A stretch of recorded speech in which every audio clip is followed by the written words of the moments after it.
So this is a Hangman game. So when we first boot the game up, it just tells you exactly what it is. And then if you push any key on the keypad, it's going to jump you straight into the game. Now, you enter the number of guesses that the player 2 is going to have with the switches, and it's entered in binary. So this would be 4 lives, and then you're going to push the pound key to enter it.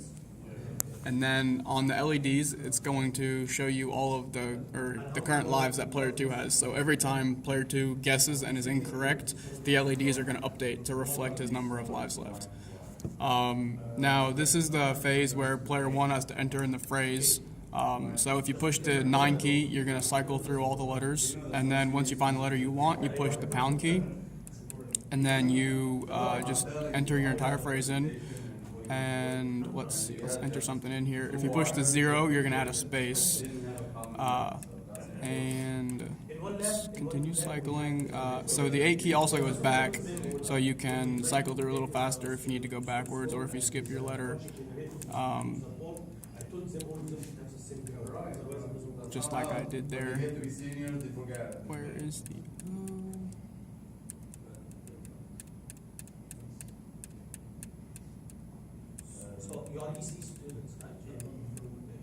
Okay, and when the phrase is done, if you push the D key, then the entire phrase gets entered into the system. And now we show asterisks where the letters are and then spaces where there's no letters, so that player 2 knows how long the words are and how many words there are. These asterisks are not actually replacing the letters in the array. The array is still there. The asterisks are just displayed from the onto the LCD. Yeah, so the asterisks check the array that holds the actual phrase, and if there is a letter, then it adds an asterisk, and if there's a space, it just adds a space. So it's pretty simple there. So then when it's player 2's turn to guess, he has the same controls. He can move forward with D and back with 8. And let's see, if he guesses something incorrect, then he loses a life here, and that's reflected on the LEDs. And up here also we show all of the incorrect guesses player 2 had. This way he doesn't forget what he guessed and guess the same thing again.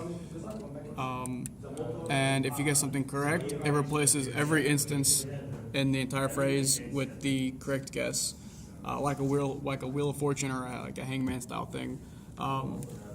And in this case, player 2 only had 4 lives, so if we get it wrong, that's the second incorrect guess. The third incorrect guess. Well, how many times? We had 5. We had 5 lives. So I was like, all right. So when you guess incorrect 5 times, then it's player 1 wins, and then any key will have the game reset. Now you can enter.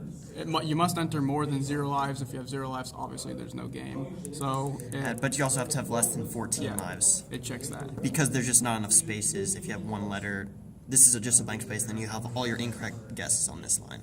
Yeah. So if you do more than 14, for instance, then it's also not going to work. Now I'm pretty sure that's 14, and it does work for 14. So I'm not going to enter a phrase here, but if you enter a phrase and then player 2 actually gets it correct, I'm pretty sure I entered a C. Yeah, so player 2 wins, and it displays that player 2 won.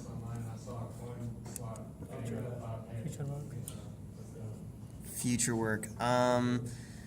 We thought it would be great if we could add more guesses. That's one helpful thing, but we'd have to add a scrolling bar in order for you to be able to see which incorrect guesses. But 14 missed guesses is kind of a lot.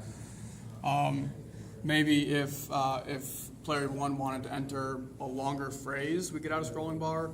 And if you pushed separate keys, you could scroll one way or the other one character. So if you pushed one of these keys, it would scroll to the left twice. Or maybe for different future work, while the phrase is being entered, if this O is here for half a second, will get replaced with an asterisk. This way, the person that's supposed to guess the phrase won't see it and memorize the entire phrase all at once. So that could also be another way to. The other thing is that the way that we have entering letters is really not super efficient. There's other efficient ways of doing it. You could do Like a cell phone, an old style cell phone. you could do like a couple letters for each key. Yeah, so like an old style cell phone, how each key, like this key would be A, B, C, this would be D, E, F, or whatever. So you would push this 3 times to get C. We could do something like that to enter an entire phrase much quicker.